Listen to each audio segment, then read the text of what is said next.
নমস্কার বন্ধুরা, আবার চলে এসেছি দুই দিদির রান্নাঘরে। তো আজকে রান্না কি করব, তো পাশে থাকুন, দেখতে থাকুন। আজকে করব আমি পনির আলু দিয়ে তরকারি। তার জন্য লাগবে পনির। আমি 250 গ্রাম পনির নিয়েছি, এইভাবে কেটে কেটে চোকোনা চোকোনা করে। আর আলু নিয়েছি, আর লাগবে টমেটো পিউরি, আর আদা, জিরা, ধনিয়া, লঙ্কা বাটা, আর লাগবে নুন, হলুদ, কাশ্মীরি লঙ্কার গুঁড়ো, চিনি, 2 টুকরা তেজপাতা, গোটা গরম মশলা, এলাচ আর দারচিনি, একটু গরম মশলা গুঁড়ো, ফোড়নে লাগবে হলো গিয়ে জিরা আর সরষের তেল, আর লাগবে ঘি। তো রান্নাটা পনির দিয়ে তো অনেক আইটেম করা যায়, তো এক এক করে দেখাবো। আপনারা পাশে থাকবেন, আমাকে উৎসাহিত করবেন। আমি এক এক করে পনিরের বিভিন্ন রেসিপি আমি দেখাবো। তো কড়াই গরম হয়ে গেছে, তো এখন আমি তেল দিচ্ছি। পনিরটা একটু নুন আর একটু হলুদ দিয়ে, এটা হাত দিয়ে ম্যারিনেট করব না, এইভাবে ঝাঁকিয়ে ঝাঁকিয়ে ম্যারিনেট করব।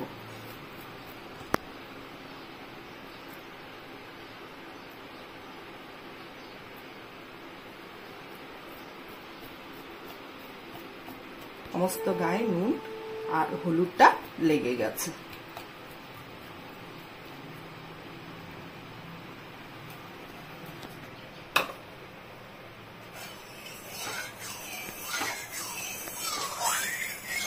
তেলটা গরম হয়ে গেছে, তো এখন আমি পনিরটা ভাজবো। তার জন্য তেলে একটু আমি ঘি দিচ্ছি, গন্ধটা ভালো হবে।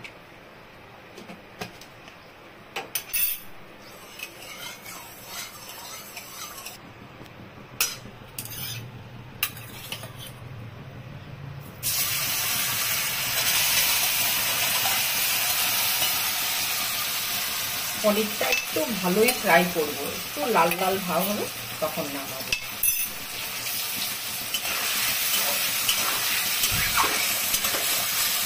পুরো ভিডিওটা তো দেখানো সম্ভব না, তাই আমি যেভাবে মুখে বলে দিচ্ছি আপনারা ওইভাবেই দেখাচ্ছি আমি যতটা পারছি।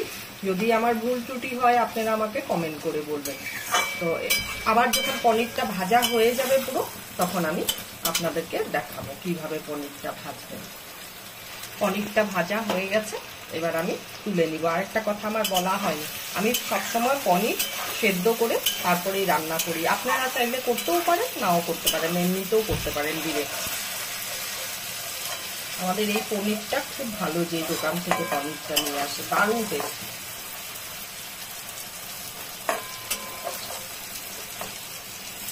খুব সফট পনিরটা। পনিরটা আমি একটু গরম জলে ভাজার পরে ভিজিয়ে রাখবো। এই জলটা ফেলবো না, এই জলটা আমি ঝোলে দিয়ে দিব। পনিরটা এমনিতেই সফট, আরো গরম জলে দিয়ে দিলে পরে ভাজার পরে আরো সফট হয়ে যায়।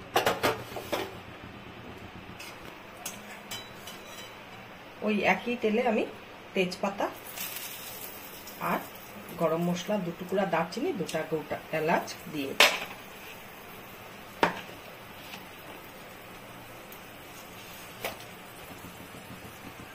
এখন 1 চামচ গোটা জিরা ফোড়নে দিচ্ছি। আলুটা ছেড়ে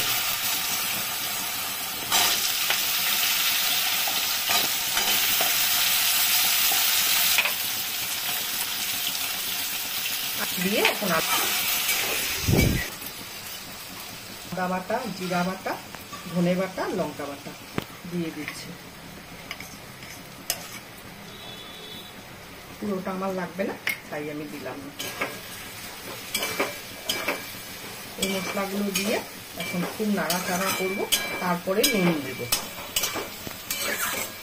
দিয়ে ভেজে নিয়েছি ভালো করে। এখন আমি এই মশলা ধোয়া বাটি দিয়ে একটু জল দেব, দিয়ে মশলাটাকে খুব ভালো করে কষাবো।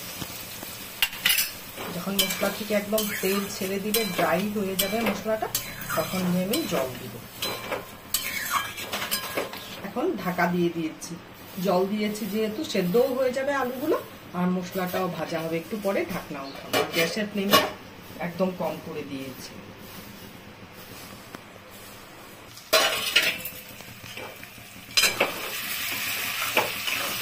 আমার মশলাটা ভালো করে কষানো হয়ে গেছে, তেল ছেড়ে দিয়েছে, দেখুন কি সুন্দর কালার আসছে।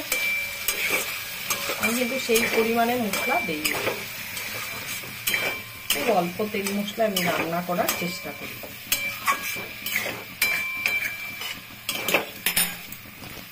এখন আমি নুনটা দিব,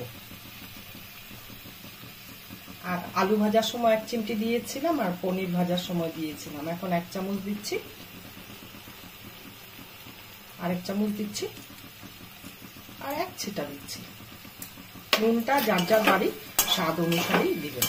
আমি নুনটা আগে দিইনি কেন, আলুটা তাহলে একদম গলে যেত, তার জন্য নুনটা এখন দিলাম।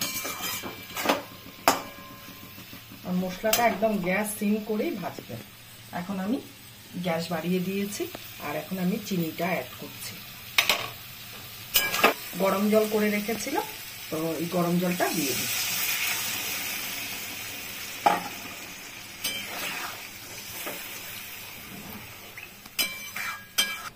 এই পনির ভেজানো জলটা পনির সমেত দিয়ে দিচ্ছি।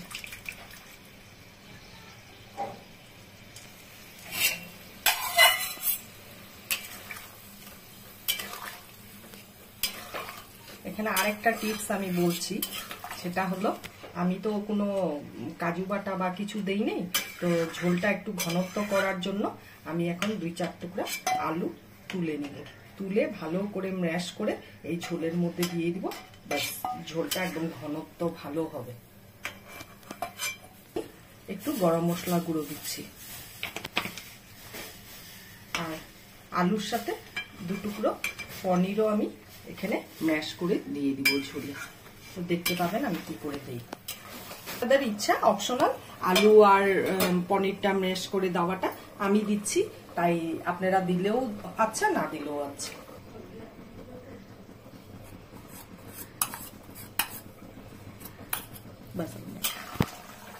ঝোলটা পুরো ফুটে গেছে, গরম জল দেওয়াই ছিল এমনিতেই, আরো গ্যাসটা বাড়িয়ে দিয়েছিলাম, তাই ফুটে গেছে। আর এই যে আলু পনিরটা যে ম্যাশ করেছিলাম, এই যে দিয়ে দিচ্ছি।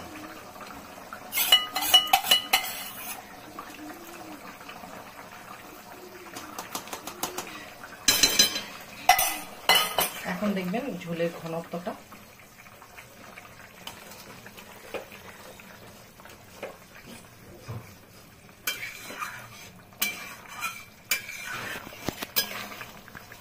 এখন একটু ঘি দিচ্ছি, খুব সামান্য পরিমাণে, ব্যাস। তো আমার পনিরের রেসিপিটা কমপ্লিট। তো আজকের জন্য ভিডিও এখানেই শেষ। তো আগামীকাল আবার নিত্য নতুন ভিডিও নিয়ে আসব। আর ফেসবুক থেকে দেখলে লাইক, কমেন্ট, শেয়ার অবশ্যই করবেন যদি আমাদের ভিডিওগুলো ভালো লেগে থাকে। আর ইউটিউব থেকে দেখলে পরে সাবস্ক্রাইব করবেন, আর পাশে দেওয়া বেল আইকনটা প্রেস করবেন। তো আজকের জন্য টাটা।